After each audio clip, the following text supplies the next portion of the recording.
Air conditioner శబ్దం తప్ప ఇంకే సవ్వడి లేదు. లాలస ఏదో ఇంగ్లీష్ ట్యూన్ మెల్లమెల్లగా హమ్మింగ్ చేస్తోంది. కార్తీక పౌర్ణమి రోజున చంద్రోదయం వేళకి సముద్రం పొంగినట్లు ఆమె మనస్సెందుకో ఆనంద తరంగమైంది. ఎదలో ఏవేవో తీయని ఊహలు పూల చుట్టూ తిరిగే తుమ్మెద నాదంలా మోగుతున్నాయి. కారణం లేకుండానే ఆమె మనసు హాయిని అనుభవిస్తోంది. ఆ సాయం సమయంలో అనురాగ్తో పాటు ఎటైనా వెళ్లి తిరిగి రావాలనిపిస్తోంది. గాలిలో పూల జాలులో తేలిపోయేటట్టుగా ఉంటుంది అతనితో తిరుగుతూ ఉంటే. నిజంగా ఎంత చిత్రమనిపిస్తుంది. అతనెవరు, తనెవరు? తొలిచూపులోనే ఎందుకిలా బందీ అయింది?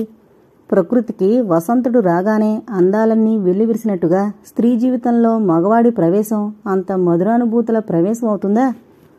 ఆలోచిస్తూనే అలంకరించుకుంటుంది లాలస. ఆమెకి అలంకరించుకోవడం ఓ సరదా.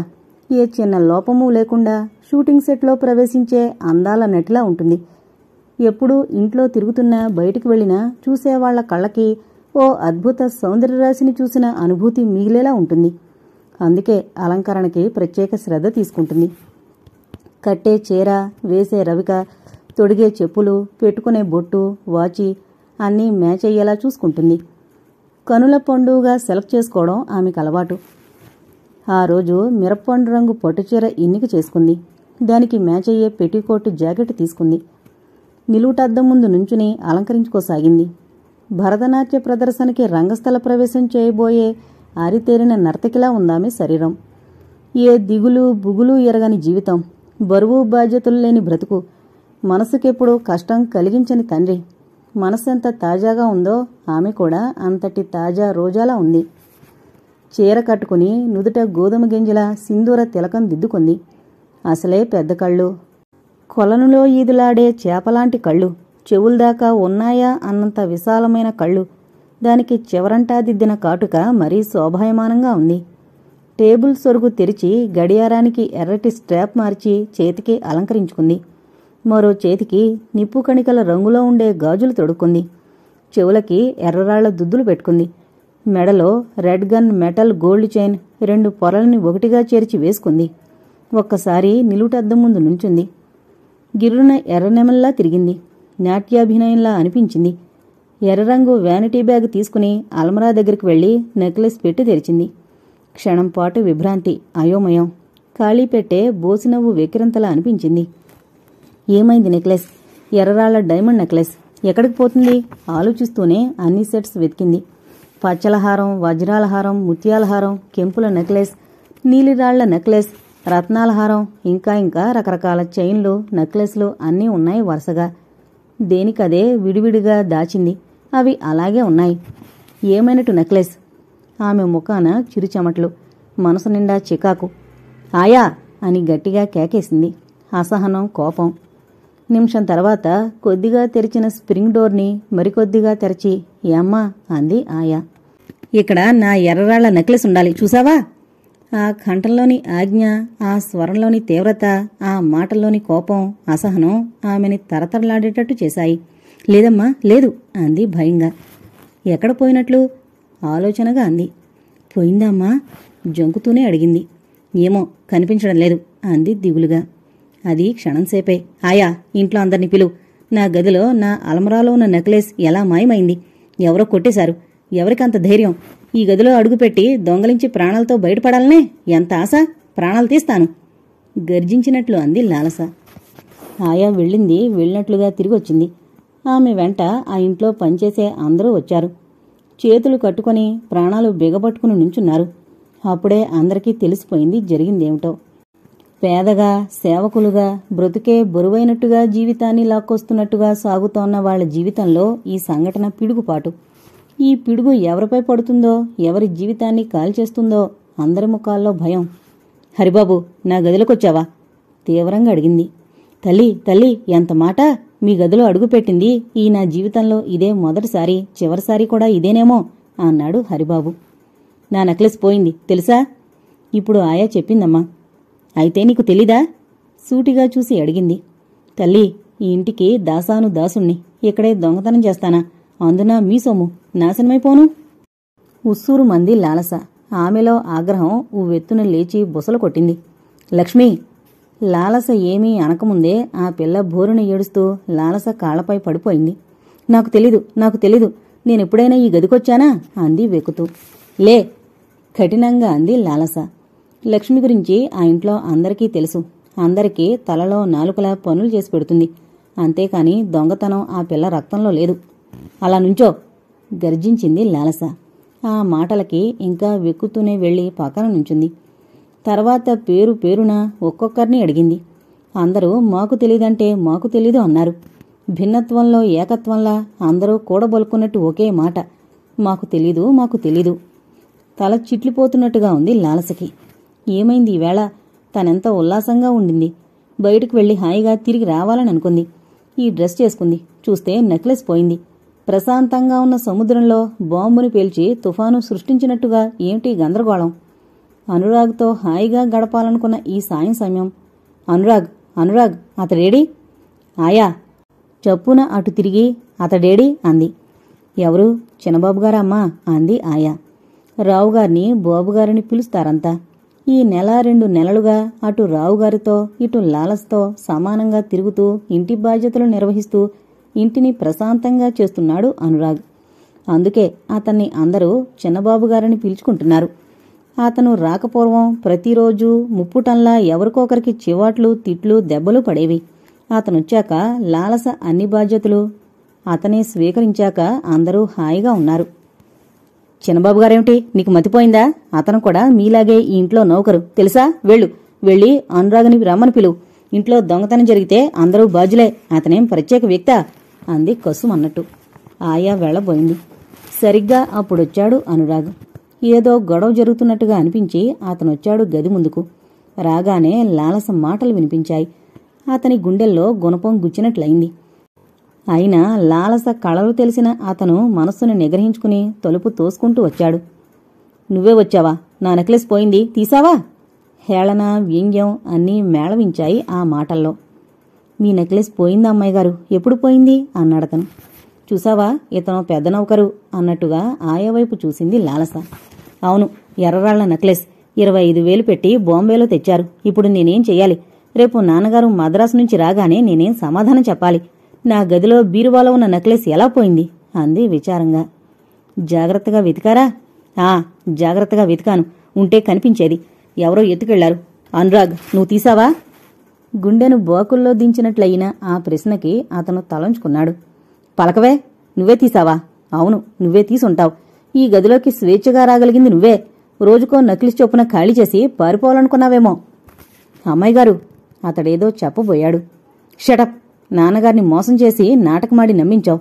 ఆ దొంగ కూడా నీ ముఠాలోని వాడే అయి ఉంటాడు. లేకపోతే ఇంతోటి హీరోవి నీ దెబ్బలకి భయపడి పారిపోతాడా?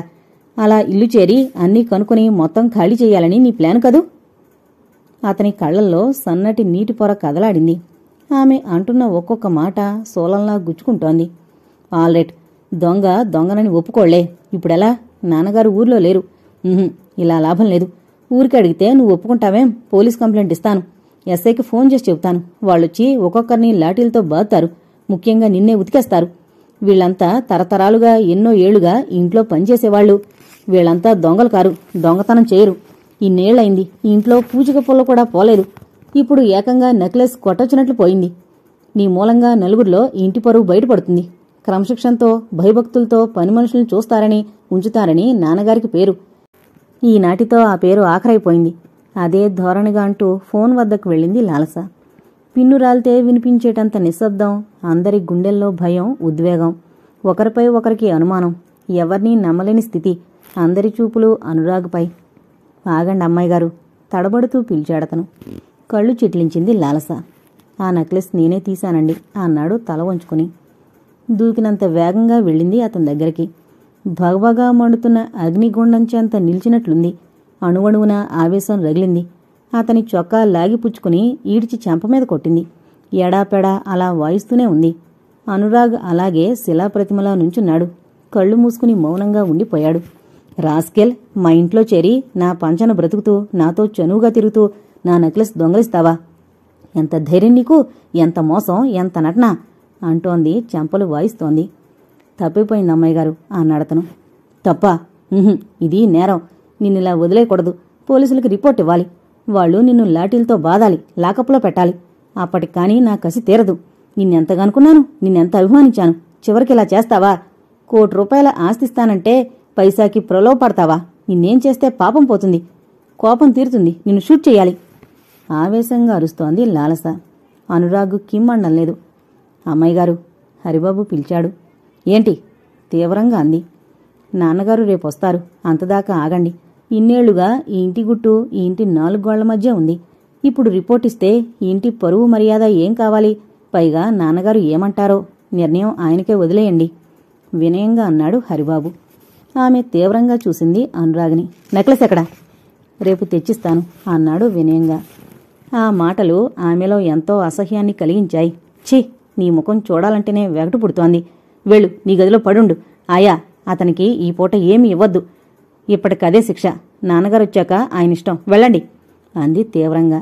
అందరూ ప్రాణాలు దక్కినట్టు వెళ్ళిపోయారు. చివరగా అనురాగ్ వెళుతూ లాలసవైపు చూశాడు. ఆ చూపులు ఆమె గుండెల్లో గుచ్చుకున్నట్టయింది. అది వేటగాడి నిర్దాక్షిణ్యమైన బాణానికి గురైన అమాయకపు జింకపిల్ల చూపు. భూగోళమంతా గిరున తిరుగుతున్న భ్రమ. నమ్మినవారే గుండె చీల్చితే కలిగేంత బాధ. ఎందుకిలా జరిగింది? తను ఓ దొంగని, ఓ అపరాచుణ్ణి అభిమానించిందా? అతను ఎటువంటివాడో అంచనా వేయడంలో తను తప్పిపోయిందా? తన అంతరాత్మ తనని మోసం చేయదు. తను తన అంతరాత్మని అంతగా నమ్ముతుంది. మరేంటి? అదేంటో అర్థం కాని లాలస తలనొక్కుంది. కళ్లల్లో నిప్పులు చిట్లుతున్నంత బాధ, కణతలు పేలిపోతున్నాయి. మెదళ్లో నరాలు చిట్లిపోతున్నంత తపన. తొలిసారిగా భగవాన్ అనుకుంది. ఎవరితను? ఎందుకు తన జీవితంలో ప్రవేశించాడు? ప్రశాంతంగా ఉన్న కాపురంలో అలజడి రేగినట్లు ఎలా పరిణమించింది? కళ్లపై చేతులు కప్పుకుంది. లాలస మృదు గంభీరమైన పిలుపు. చొప్పున కళ్ళు తెరిచింది. ఎదురుగా అనురాగ్. అతన్నా సమయంలో అక్కడ చూడగానే ఒళ్లంతా కంపరం కలిగినట్లు చిరచిరలాడింది. మళ్లీ ఎక్కడో ఆర్ద్రత, పరస్పర విరుద్ధమైన భావాలు. గెటౌట్ అంది కోపంగా. ప్లీజ్ అన్నాడు ప్రాధేయపడుతున్నట్టుగా. నో, వెళ్ళిపో. నా కళ్ళ ముందు కనిపించుకు. నువ్వంటే నాకు అసహ్యం. నీ సాన్నిధ్యం భరించలేకపోతున్నాను. నీ ముఖం చూడలేను. వెళ్ళు, వెళ్ళిపో గట్టిగా అరిచింది. ముఖమంతా కోపంతో కందిపోయింది. నా మాట వినవా? వినను. అయినా వినేందుకేముంది? అందరి ముందు ఆ నెక్లెస్ దొంగతనం చేశానని ఒప్పుకున్నావుగా, ఇంకేం చెబుతావు? నిన్ను దొంగనని అనుకుంటున్నావా? దొంగవి కాక దొరవా? అనురాగ్, నీ చూపుల్లో కనిపించే ఆ అమాయకత్వం నిజమనుకున్నాను. కాని నన్ను మభ్యపెట్టడానికి అలా అమాయకంగా నటించావని అనుకోలేదు. నీకు డబ్బు అవసరమైందా? లాలసా, ఆ పిలుపు శాశ్వతంగా దక్కించుకోవాలని నువ్వు ఆశించుంటే దొంగతనం చేసేవాడివి కాదు. నీకు డబ్బే అవసరమైతే నన్ను అడగరాదా? ఎంత కావాలంటే అంత ఇచ్చేదాన్ని. కాదంటే నాన్నగారికి చెప్పి ఇప్పించేదాన్ని. కాని ఆ డబ్బు ఆశించి నువ్వేం పోగొట్టుకున్నావు నీకు తెలుసా? జాలిగా అడిగింది. నిజంగా ఆ నెక్లెస్ నేను దొంగలించానంటే నమ్ముతావా అంటావు. ఎందుకు నమ్మను? మిస్టర్, ఈ గదిలోకి రాగలిగింది నువ్వొక్కడవే. ఏ పని మనిషి వచ్చినా వాళ్లంతా నేనున్న వేళల్లోనే వస్తారు. నా ఎదురు నా బీరువా తెరిచి ఆ నెక్లెస్ దొంగలించే అవకాశం లేదు. వాళ్ళకి ఆ ధైర్యమూ లేదు. తన మనుషులపై ఎంత నమ్మకం ఉందో స్పష్టం చేశాయా మాటలు. లాలసా, నెక్లెస్ నిజంగా పోయిందా? నివ్వెరపోయింది ఆ మాటలకి. యా, ఏంటా మాటలు? ఆ నెక్లెస్ ఖరీదు 25,000. ఆ డబ్బు మాకో లెక్క కాదు. నా బర్త్డే పార్టీకి ఎంత ఖర్చయిందో తెలుసుగా. 25,000. ఇంకా 25 నాన్నగారేమనుకోరు. ఎందుకంటే ఇదంతా నా ఆస్తి. ఇది నా కోసం ఖర్చయితే ఆయనకి ఆనందమే. కాని మిస్టర్, ఆ నెక్లెస్ ఆయన పోయిన నా బర్త్డేకి ప్రజెంట్ చేశారు. నా ఈ 20 సంవత్సరాల జీవితంలో ప్రతి పుట్టినరోజుకి ఆయనిచ్చిన ప్రజెంటేషన్స్ ఎంత జాగ్రత్తగా దాచుకుంటానో తెలుసా? అవి నా ప్రాణం కంటే మిన్నగా చూసుకుంటాను. అందుకే ఇంత బాధపడుతున్నాను అంది ఉద్వేగంతో. ఐఎమ్ సారీ అన్నాడు అనురాగ్. వెళ్ళిపో. నా ముందు నుంచి వెళ్ళిపో. ఇక నాకు నీ ముఖం చూపించుకు. నువ్వంటే క్షణక్షణానికి అసహ్యం పెరుగుతోంది అంది. కాని చిత్రంగా ఆమె మనసులో అతనంటే ఏదో ఆత్మీయత కదలాడసాగింది. లాలసా, అతనేదో చెప్పబోయాడు. ఇంకేం చెప్పక నువ్వేది చెప్పినా నాకు అసహ్యమే. ఇది దారుణం. అసలు మాట వినకుండా. ఏం వినాలి? ఎందుకు వినాలి? నువ్వంటే నాకెంత ఉన్నతమైన అభిప్రాయం ఉండిందో తెలుసా? అదంతా పోగొట్టుకున్నావు. ఇంకేం చెబుతావు? ఏం చెప్పినా నువ్వు దొంగవి అనే అభిప్రాయం మారుతుందా? నేను దొంగని కాదు లాలసా. ఓహో, దొంగవి కావు, దొరవా. ఇదో కొత్త రకం అర్థమా? నమ్మించి ఇల్లు చేరి స్నేహం నటించి ఇంట్లో నగలు తీసేసుకోవడం దొంగతనం కాదా? ఇదేం మీ బాబు సొమ్మా? లాలసా, నన్ను నమ్ము. నోనో, నేను నమ్మను. నమ్మి మోసపోయాను. ఇంకేం వినాలి నీ నుంచి? కబుర్లు చెబుతావా? నేను విన్ను. అతను గిలగిల్లాడిపోయాడు, విలవిల్లాడిపోయాడు. గుండె పిండినంత బాధ కలిగింది. అభిమానం, రోషం పొడుచుకొచ్చాయి. నువ్వు డబ్బు మనిషివి మిస్టర్. ఈ లోకంలో కొందరుంటారు, వాళ్ళకి డబ్బు ఒకటే ముఖ్యం. ఎలాగైనా డబ్బు సంపాదించడమే వాళ్ళ ధ్యేయం. దానికోసం ఏమైనా చేస్తారు. కూనీలు, దొంగతనాలు, దోపిడీలు, మోసాలు వాళ్ళకి ప్రధానం కాదు. డబ్బు ఒకటే ముఖ్యం. దాన్ని సంపాదించడమే జీవితాశయం. అలాంటి వాళ్లల్లో నువ్వొకడివి. నా దురదృష్టవశాత్తు మా డాడీకి తారసపడ్డావు. ఈ ఇంట్లో స్థానం సంపాదించావు. మెల్లిమెల్లిగా ఈ ఆస్తంతా కాజేయాలని అనుకున్నావు. ఈ దొంగతనాలు బయటపడకుండా ఉండేందుకు నాతో స్నేహం ప్రారంభించావు. అమ్మాయిగారు అంటూ వినయం నటించావు. ఆమె ఆవేశంగా అంటుంది. జ్వలిస్తోన్న దీపశిఖలా ఉందామె. అతను నిర్వీణ్యుడై ఉండిపోయాడు. ఏం చెప్పడానికి అవకాశం ఇవ్వడం లేదామె. కాదా, నీ నాటకం ఇంత త్వరలో బయటపడుతుందని నువ్వు ఊహించుండవు. నీ కర్మ కొద్దీ నేను ఈ రోజునే ఈ డ్రెస్ చేసుకున్నాను. మ్యాచింగ్కి ఆ నెక్లెస్ కోరుకున్నాను. అసలు ఈ డ్రెస్ ఎందుకు కోరుకున్నానో తెలుసా? అతనేమనలేదు. నీతో కలిసి షికారుకు వెళ్లాలనుకున్నాను. నా గుండెల్లో ఎన్నెన్నో ఊహలున్నాయి. వాటిలో కొన్నైనా నీ ముందు విప్పి చెప్పాలనుకున్నాను. కానీ ఆ అవకాశాన్ని నువ్వు చేజేతులా పాడు చేసుకున్నావు. లాలసా, నోనో, ఇంకలా పిలవకు. నేను భరించలేను. అంత ఘోరం చేయలేదు నేను. నీ దృష్టిలో ఇది ఘోరం కాకపోవచ్చు, నేరమూ కాకపోవచ్చు. కాని మిస్టర్, నాకు నిన్ను పేరుతో పిలవాలంటేనే ఇష్టంగా ఉండడం లేదు. నిన్ను చూడాలంటే అసహ్యంగా ఉంది. నా నరాన నువ్వంటే అయిష్టత కలుగుతోంది అంది చేదరింపుగా. అతను ఇంకేం అనలేదు. తను చెప్పదలుచుకున్న విషయాన్ని వినకుండా, తనని మాట్లాడనివ్వకుండా, తనకి అవకాశం ఇవ్వకుండా, ఆమె ధోరణిలో ఆమె అలా నిందిస్తూ ఉంటే, నిలదీస్తూ ఉంటే అతనికి భరింపరానంత వేదనగా ఉంది. కాని ఆమెపై ఉన్న ఇష్టం, రావుగారంటే ఉన్న గౌరవం అతన్నేమీ అన్నవలేదు. అందుకే సెలవు అంటూ వెళ్ళిపోయాడు. అతను వెళ్ళిపోగానే ఆమెకొక్కసారిగా జీవితాన్నించి ఆనందాన్ని తోడేసినట్లయింది. ఇంజెక్షన్తో ఉత్సాహాన్నంతా లాగేసినట్లయింది. తుఫాను వేళలో ఒంటరిగా ఓ సముద్ర మధ్యంలోని ద్వీపంలో చిక్కుబడిపోయిన దానిలా ఓ భయంకరమైన ఏకాంతంతో నలిగిపోసాగింది. పదే పదే గుర్తుకొస్తోన్న అనురాగ్ మంచితనం, వినయం, ప్రవర్తన ఆమెకు గుర్తొచ్చి మనోమందిరంలో తిరుగుతూ బాధపెట్టసాగాయి. ఆ మరురోజు మధ్యాహ్నానికి రావుగారొచ్చారు. ఇంటికొచ్చి స్నానం చేసి రిలాక్స్ అయ్యి భోజనం పూర్తయ్యే వరకు ఆయనతో ఎవరూ ఏమీ అనలేదు. అనురాగ్ ఎక్కడా అడిగాడు హరిబాబుని. అతను తలంచుకున్నాడు. హరిబాబు, అనురాగ్ కనిపించడం. అతను నిన్న అకౌంట్స్ చూశాడా? నిన్న మన ఆడిటర్ని కలిసి ఇన్కమ్ ట్యాక్స్ రిటర్నింగ్స్ దాఖలు చేయమన్నాను. చేశాడా? నాకు తెలీదు బాబూ. అరే, చిత్రంగా ఉందే. ఏడి, అతనెక్కడా? పిలు. హరిబాబు కదల్లేదు.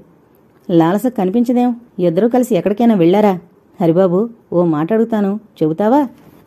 బాబుగారు, అమ్మాయిగారు గదిలోనే ఉన్నారు. లాలస గదిలోనే ఉందా? ఆశ్చర్యంగా అడిగారాయన. లాలస ఇంట్లోనే ఉండి ఇంతదాకా నన్ను పలకరించలేదా? What a wonder. Haribabu, Lalasa పూర్తిగా మారిపోయిందోయ్. అనురాగ్తో కలిసిమెలిసి తిరగడం ప్రారంభించాక నన్ను బొత్తిగా పట్టించుకోవడం మానేసింది. ఈ ఆడవాళ్లంతా ఇంతే. పెళ్లిళ్ళైతే భర్త సర్వస్వం అనుకుని తల్లిదండ్రుల్ని పూర్తిగా మరిచిపోతారు. ఆయన మనసులో ఏదో భావం మెదిలింది. లాలస క్రమంగా దూరమైపోతున్నట్టు అనిపించసాగింది. ఆ షాక్ లాంటి భావం ఆయన్ని బాగా కదిలించింది. హరిబాబు ఏమీ అనలేదు. ఈ పెద్దవాళ్ల మధ్య ప్రవేశించకూడదు. ఏం మాట్లాడినా చిక్కే. ఎందుకొచ్చిన గొడవ అనుకున్నాడు. లాలస వద్దకు వెళతాను అంటూ లేచారాయన. హరిబాబు తన ఆఫీసు రూంకి వెళ్ళిపోయాడు. ఆయన వెళ్లేసరికి లాలస తెగిన మల్లె చెండులాగా మంచంపై పడుకునుంది. కూతుర్ని ఆ స్థితిలో చూసేసరికి ఆయన గుండె బరువెక్కింది. మదిలోని ప్రేమామృతం ఎండకి కరిగే వెన్నలా కరిగి ప్రవహించింది. అమ్మా అని పిలిచాడు. ఆ పిలుపు ఆమెని కదిలించింది. డాడీ ఎప్పుడొచ్చారు అంది. గంటయిందమ్మా. ఇంతసేపైనా నా తల్లి కనిపించకపోతే నువ్వింట్లో లేవనుకున్నాను. కాని ఏంటిలా ఉన్నావు? ఏం జరిగిందమ్మా? అనురాగ్ మంచాడనుకున్నాను డాడీ. అతను వెధవ పని చేశాడు. మనకు అతనిపై ఉన్న నమ్మకాన్ని నాశనం చేశాడు. ఆయనేమీ అనకుండా వినసాగాడు. అతను దొంగతనం చేశాడు డాడీ. ఆ మాటలకి నిర్ఘాంతపోయారాయన. అతను దొంగతనం చేశాడా? No, never. అతను అలాంటి వాడు కాదు బేబీ. నువ్వే పొరబడుంటావు. అయినా అతను ఏం దొంగలించాడు? మీకు మనుషులంటే నమ్మకం, మానవత్వంపై విశ్వాసం. అందుకే అందర్నీ నమ్ముతారు. కానీ అందరూ మీలా ఉండరు డాడీ. అతనేం చేశాడమ్మా? నా నెక్లెస్ దొంగలించాడు డాడీ. మీరు బర్త్డేకి ప్రజెంట్ చేసిన ఎర్రాళ్ల నెక్లెస్ దొంగలించాడు. నిన్న ఇలా తయారై అతనితో షికారుకి వెళ్లాలనుకున్నాను. తీరా చూస్తే నెక్లెస్ లేదు. ఎంత వెతికినా కనిపించలేదు. ఈ గదిలోకొచ్చి ఆ నెక్లెస్ తీసుకెళ్లే ధైర్యం, చొరవ, అవకాశం ఎవరికున్నాయి? అతనే దొంగలించాలి. నలుగురు ముందు ఆ విషయం ఒప్పుకున్నాడు. రావుగారు చాలా బాధపడిపోయారు. కూతురికేసి నిదానంగా చూస్తూ అతనే ఆ విషయం ఒప్పుకున్నాడా అని అడిగాడు. అతనే ఒప్పుకున్నాడు అంది నిరసనగా. ఆ మాటలు ఉచ్చరించడం కూడా ఇష్టం లేనంత వెగటుగా అంది. ఇంకా ఏం జరిగింది? నేను నెక్లెస్ కనిపించకపోయేసరికి అందర్నీ పిలిచి కేకలేశాను. ఎవరూ జవాబివ్వలేదు. తమకి తెలీదన్నారు. నేను కోపంతో పోలీసు రిపోర్ట్ ఇస్తానన్నాను. డీఎస్పీ అంకుల్కి ఫోన్ చేద్దామని లేచాను. అప్పుడు దారికొచ్చి ఆ నెక్లెస్ తనే తీశానని అతను ఒప్పుకున్నాడు. చూడ్డాడి, అతను ఎలా చేశాడో. నీ విశ్వాసాన్ని, నా అనురాగాన్ని అంతా నాశనం చేశాడు. భారంగా నిట్టూర్చారు రావుగారు. కూతురి మాటల్లో ఇంకా అతనంటే ఉన్న ఇష్టం ఆయనకి స్పష్టమైంది. నువ్వొత్త ఆవేశపర్రాలు బేబీ. ఇది ఆవేశమా డాడీ? అవునమ్మా, నువ్వు తొందరపడ్డావు. కొంపదీసి అతను నేరం ఒప్పుకోగానే అందరి ముందు నిలదీసి నిందించలేదు కదా అన్నారు బాధగా. అందరి ముందు తనే నగ తీశానని ఒప్పుకుంటే ఆ కోపంలో, ఆ ఆవేశంలో చివాట్లు వేయక వదిలేస్తానా? చెంపలు వాచేలా కొట్టాను. తిట్టాను డాడీ. మీకు తెలుసు, నేను దేన్నైనా సహిస్తాను కాని దొంగతనాన్ని, మోసాన్ని సహించలేను అంది ఆవేశంగా. అదిగో, ఆ ఆవేశమే మంచిది కాదమ్మా. తొందరపాటుతనం ఎంతైనా ప్రమాదమే. నువ్వు తొందరపడ్డా అతనెంత హుందాగా, ముందు ఆలోచనతో వ్యవహరించాడో తెలుసా? ప్లానుగా మీ మంచితనం సంపాదించాడు. అమాయకంగా కనిపించి నా అభిమానం చూరగొన్నాడు. ఈ రెండింటినీ ఆసరా చేసుకుని ఆస్తిని కాజేయాలనుకున్నాడు అంది. పిచ్చి తల్లి, అక్కడే పొరబడ్డావు. నువ్వు ఆవేశంగా అందరి ముందు రెచ్చిపోయి పోలీసు రిపోర్ట్ ఇస్తానన్నావు. రిపోర్ట్ ఇస్తే ఏమయ్యేది? అందర్నీ చావుగొట్టేవారు. దొంగ దొరికేవాడు కాదు. అసలు దొంగ ఇక్కడుంటే కదా. దొరికేందుకు ఎక్కడో మద్రాసులో త్యాగరాయ నగర్లో లాడ్జిలో విశ్రాంతి తీసుకుంటున్నాడు. డాడీ అంది ఆశ్చర్యంగా. అవునమ్మా, అయితే దొంగని నేను కావాలి. నువ్వు ఆ నగ బాగాలేదన్నావు. రాళ్లు బాగున్నాయి కానీ పనితనం బాగాలేదన్నావు. అందుకే మద్రాసు వెళుతూ వెంట తీసుకెళ్లాను. డిజైన్ మార్పించుకునొచ్చాను. నీతో చెప్పకుండా నగ తీసుకెళ్లా. ఇంత ఘోరం జరుగుతుందని నాకు మాత్రం తెలుసా? నీరసంగా అన్నారాయన. లాలసమదిలో సంఘర్షణ ప్రారంభమైంది. చెప్పమ్మా, ఈ ఇంటి గౌరవం పోలీసుల ముందు పాడైపోకూడదని ముందు చూపుతో వ్యవహరించిన అతను దొంగ. నువ్వు కొట్టినా తిట్టినా సహించిన అతను నేరస్తుడా? చేయని నేరానికి అందరి ముందు అవమానం పాలైన అతను నమ్మకద్రోహియా? ఎంత తొందరపడ్డావమ్మా. అనురాగ్ ఉత్తముడు, నమ్మకస్తుడు, నీకు మిత్రుడు. నీ అభిమానాన్ని పొందడానికి అవమానాన్నైనా సహించాడు. ఆలోచించు బేబీ. అతంది ఎంత లోతు మనస్సో. అసలు అలాంటి వ్యక్తులు చాలా అరుదుగా ఉంటారు తల్లి. లోకమంతా గిరున తిరుగుతున్నట్టుగా ఉందామెకి. ఆయనకి జాలేసింది కూతుర్ని అలా చూసేసరికి. దిగాలు పడిపోయి పశ్చాత్తాపంతో దహించుకుపోతున్నట్టుగా ఉన్న ఆమెను ఒంటరిగా వదిలేస్తే ఆమెకై ఆమె తన మనసుని కుదుటపరుచుకుంటుందని భావించాడు. అందుకే జేబులోని నెక్లెస్ బాక్స్ తీసి ఆమె ముందుంచి నెమ్మదిగా వెళ్ళిపోయాడు. లాలసం మనసు నిండా ఆలోచనలు, ఆవేదనలు. తన తొందరపాటుతనానికి తనే సిగ్గుపడుతోంది. ఇప్పుడెలా అనుకుంటోంది. అతన్ని చూసేదెలా అని బాధపడుతోంది. ఏ ముఖంతో అతని క్షమాపణ అడుగుతుంది? చిచ్చి, ఎంత సిగ్గుచేటు అనుకుంది. దేవతలు, రాక్షసులు కలిసి సముద్రాన్ని మదించగా అమృతం పుట్టుకొస్తుంది. అలాగే లాలస తన మనసులో ఆలోచనల్ని మదించగా అమృతంలాంటి ఆలోచన ఉద్భవించింది. ఈ నేరానికి ఒకటే శిక్ష, అతనిని క్షమించమని అడగడం. ఈ తప్పుకి పశ్చాత్తాపమే తగిన పరిష్కారం. అతన్ని మన్నించమని వేడుకోవాలి. క్షోభపడిన అతని మనసు శాంతిపడేలా చెయ్యాలి. ఈ నిర్ణయానికి రాగానే ఆమె మనసు తేలికపడ్డట్లయింది. చొప్పున లేచి అతని గదివైపు నడిచింది. అతని గది చేరుకోగానే క్షణకాలం పాటు ఏదో తెలియని సిగ్గు ఆమె కాళ్ళకి అడ్డుపడ్డట్టయింది. మూసిన ఆ గది తలుపుల వెనక అతను ఎలా ఉన్నాడో, దాదాపు 20 గంటలు బయటికి రాకుండా, అన్నం నీళ్లు లేకుండా ఎలా గడిపాడో, ఎంత మానసిక క్షోభ అనుభవించాడో అనుకుంది. అలా అనుకోగానే ఆమె మనసు ఆర్ద్రమైంది. దీనికి అంతటికీ తనే కారణం, తన తొందరపాటే కారణం అనుకుంది. తలుపు మెల్లగా తోసింది. అతను కుర్చీలో తల వంచుకుని కూర్చున్నాడు. అతని చూపులు వేలి గోళ్లపై ఉన్నాయి. ముఖంలో కళాకాంతులు లేవు. తల చెదిరింది. చూపులు నిస్తేజతని వెలుగెక్కుతున్నాయి. ఏదో అగాధమైన ఆలోచన. హలో. ప్రశాంతమైన సాయం సమయంలో విహాయన వీధుల్లో పల్టీలు కొట్టే పావురాయి తోటి పౌరాయిని మదన కుతూహల రాగంతో పలకరించినట్లు పిలిచింది. చొప్పున తలెత్తాడు అనురాగ్. ఆ తలెత్తడం నిద్రిస్తోన్న నాగు పడగెత్తినట్టుగా ఉంది. అతను ఆమెను చూసిన చూపు సాధారణంగా ఉంది. అందులో ఆక్రోశం లేదు, ఆవేశం లేదు, విషాదంగా ఉంది. లోపలికి రానా? రండమ్మాయి గారు, ఇది మీ ఇల్లు, ఇది మీ గది. ఈ మీ గదిలోకి మీరు రావడానికి ఎవరు అభ్యంతరం పెడతారు? అయినా అడ్డు పెట్టడానికి నేనెవర్ని? అనురాగ్, ఒక్కోసారి 100 పేజీల్లో చెప్పే భావాల్ని 10 పేజీల్లో చెప్పచ్చు.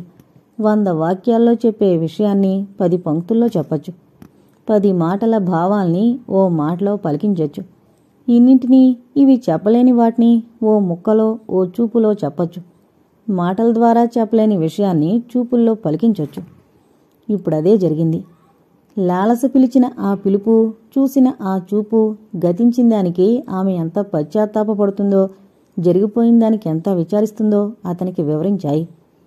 చిక్కు విడిపోయిందనిపించింది అతనికి. అనురాగ్, నన్ను మన్నించవు?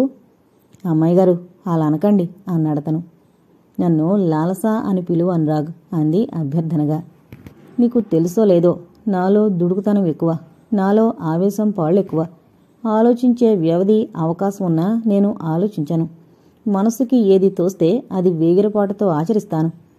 వివరణ చెప్పుకుంటున్నట్టుగా అంది. పర్లేదు, ఇప్పుడేం మునిగిపోయింది? తేలిగ్గా నవ్వుతూ అన్నాడు. చాలా ఘోరం జరిగిపోయింది. నిన్ను నిందించాను, నలుగురిలో నిలేశాను. నువ్వే వచ్చి క్షమాపణ అభ్యర్థిస్తే జరిగింది చెప్పుకోబోతే విదిల్చుకొట్టాను. నీ మాట వినిపించుకోలేదు అంది పశ్చాత్తాప హృదయంతో. అదంతా మరిచిపోలాలసా. అది మనలాంటి రసస్వభావులైన మనుషులకి సహజం. మనం ఆవేశపడతాం, మనమే విచారిస్తాం. నదికే వరదలొస్తాయి, కాలవకొస్తాయా? చంద్రోదయానికి సముద్రం పొంగుతుందే గాని బావి పొంగుతుందా? ఇది అంతే. అతని వైపు కనులు ఇంత చేసుకుని చూసింది. అతని హృదయ వైశాల్యానికి, అతని భావుకత్వానికి, సరసజ్ఞతకి ముగ్ధురాలయ్యింది. పట్టిన గ్రహం విడిపోయింది. కమ్ముకున్న మబ్బులు చెదిరిపోయాయి. తిరిగి ఇద్దరి మధ్య స్నేహవారధి నిర్మితమైంది. నాన్నగారిని కలుద్దాం అంది లాలస. అతను నవ్వి ఆమెని అనుసరించాడు. అర్ధరాత్రి. హఠాత్తుగా మెలకు వచ్చింది లాలసకి. ఏదో పీడకల, భయంకరమైన కల. వెన్ను జల్దరించేలా భయపెట్టింది. ఏదో భయం వెన్నాడుతున్న భావన. గుండెల్లో ఉండే దుఃఖం పెళ్ళుబుకి వచ్చినట్లుగా అయింది. గుండె పగిలేలా ఏడవాలనిపిస్తోంది. చప్పున తల్లి గుర్తుకొచ్చింది. ఎన్నుంటేనేం, కడుపు పగిలేలా వచ్చిన దుఃఖాన్ని తన ఓదార్పుతో పోగొట్టగలిగిన తల్లి లేని జన్మ ఏం జన్మ?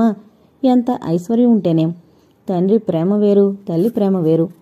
దుఃఖం ఉప్పెన్లా వస్తోంది. లాలస లేచి వెళ్లి అనురాగ్ గదికి వెళ్ళింది. అతను ఆదమరిచి హాయిగా నిద్రపోతున్నాడు. అనురాగ్, అనురాగ్ నెమ్మదిగా పిలిచింది, గుండె పట్టుకుని భారంగా. చప్పున కళ్ళు తెరిచాడు అనురాగ్. ఎదురుగా శోకమూర్తిలా లాలస. లాలస, లాలస, ఏమైంది? ఛాతీలో నొప్పిగా ఉంది అంది నెమ్మదిగా. మాట రావడమే కష్టంగా ఉంది. ఏమైంది? ఎందుకు నొప్పి? గాబరాగా అడిగాడు అనురాగ్. అనురాగ్, ఏదో పీడకలొచ్చింది. చెప్పుకోలేని భయం. ఒంటరిగా ఉన్నట్లు, ఒంటరైపోయినట్లు అనుభూతి. గుండెలు జల్దరించే ఆ భయంలో అమ్మ గుర్తుకొచ్చింది అనురాగ్. అమ్మ ఎంత మంచిదో నాకు తెలీదు. అమ్మ ప్రేమ తెలీదు. అమ్మ అనురాగం తెలీదు. అమ్మ ఆలనా పాలనా తెలీదు. కూతురి ముద్దు ముచ్చట్లు తీరాలంటే తల్లి తీర్చాలి. ఆ తల్లి అనురాగానికి దూరమయ్యాను. కంఠంలో దుఃఖపు జీర. అతనికి వెంటనే తన తల్లి గుర్తుకొచ్చింది. ఆమె తనని పెంచిన తీరు, తనపై చూపిన ప్రేమ గుర్తుకొచ్చాయి. తల్లి మరణం గుండెల్ని తొలిచింది. నాన్న ఎంతో ప్రేమగా పెంచారు. అయితేనేం, నేను తల్లి ప్రేమ ఎరుగను అనురాగ్. అమ్మ గుర్తుకొస్తే గుండె కోతలా ఉంటుంది. ఆ దుఃఖం దుఃఖం కాదు, ఆ బాధ బాధ కాదు, రంపపు కోతలా ఉంటుంది. అప్పుడు ఛాతిలో విపరీతమైన నొప్పి వస్తుంది. ఆ విషయం వినగానే అతని గుండె జాలితో నిండిపోయింది. మళ్లీ తన తల్లి గుర్తుకొచ్చింది. అనురాగ్, మా అమ్మ గుర్తుకు రాకుండానే నాన్న పెంచారు. కానీ ఎందుకో అకస్మాత్తుగా దుఃఖం ఆవరిస్తుంది. ఆ సమయంలో అమ్మ గుర్తుకొస్తుంది. లాలస, అది ప్రకృతి ధర్మం. బాధ కలిగినప్పుడే తల్లి గుర్తుకొస్తుంది. ఆర్తితో మనం పిలిస్తే ఆదరణతో సేద తీర్చేది తల్లి. ఏదో గుర్తుకొచ్చి అతని కళ్ళు చెమ్మగిల్లాయి. అనురాగ్, మా అమ్మ గుర్తుకొస్తోంది అంది లాలస. ఆమె గొంతు కంపిస్తోంది. దుఃఖపు జీర వినిపిస్తోంది. వర్షించబోయే మేఘాల్లా ఉన్నాయి కళ్ళు. అతనికి ఆమెను చూస్తుంటే తిరునాళ్లలో తప్పిపోయి తల్లికి దూరమైన పసిపాప గుర్తుకొచ్చింది. ప్రతిరోజు అందర్నీ శాసించే ఆ వ్యక్తెక్కడా? ఆర్తితో దుఃఖించే ఈ మురితెక్కడా? మనం రోజూ మనుషుల్ని చూస్తూనే ఉంటాం. అయితే వాళ్లల్లో ఎప్పుడో ఏదో మార్పు వస్తోంది. అది మనకి విపరీతంగా విచిత్రంగా అనిపిస్తోంది. లాలస అతని ఎదపై వాలిపోయి వెక్కి వెక్కి ఏడవసాగింది. అతని చేతులు ఆమె వెన్నుని నిమురుతున్నాయి. మాటలతో దొరకని స్వాంతన, ఓదార్పు ఆ స్పర్శలో ఆమెకి లభించింది. తల్లి ప్రేమకి నోచుకోని పిల్లలు ఆ ప్రేమానురాగాలు లభించిన చోట హత్తుకుపోయినట్లు ఆమె అతని గుండెలకి హత్తుకుపోయింది. ఎవరికెవరు అన్నది సామాన్య సిద్ధాంతం. కానీ కొందరికి ఈ ప్రపంచమే కుటుంబం. అంతా చుట్టూనే, అందరూ బంధువులే. అకారణమైన వాత్సల్యం కొందరికి లభిస్తుంది. అది వాళ్ల అదృష్టం, పంచిచ్చే వాళ్ల సుకృతం. ఇప్పుడు లాలస పరిస్థితి కూడా అంతే. ఆమె తల్లి ప్రేమ ఎరుగదు. కన్న తండ్రి అతి గారాబం చేశాడు. దాంతో ఆమెలో విశృంఖలత్వం, విచ్చలవిడితనం పెరిగాయి. ఎవర్నీ లెక్కచేయని మనస్తత్వం పెరిగింది. అలాంటి లాలసకి ఇప్పుడు జీవితంలో తోడు లభించింది. ప్రేమని పంచే స్నేహితుడు దొరికాడు. మనసు విప్పి చెప్పుకునే ఫ్రెండ్ లభించడం ఎంత అదృష్టం! ఆ భాగ్యం లభించిన లాలస తను ప్రపంచంలోనే అదృష్టవంతురాల్ని అనుకుంది.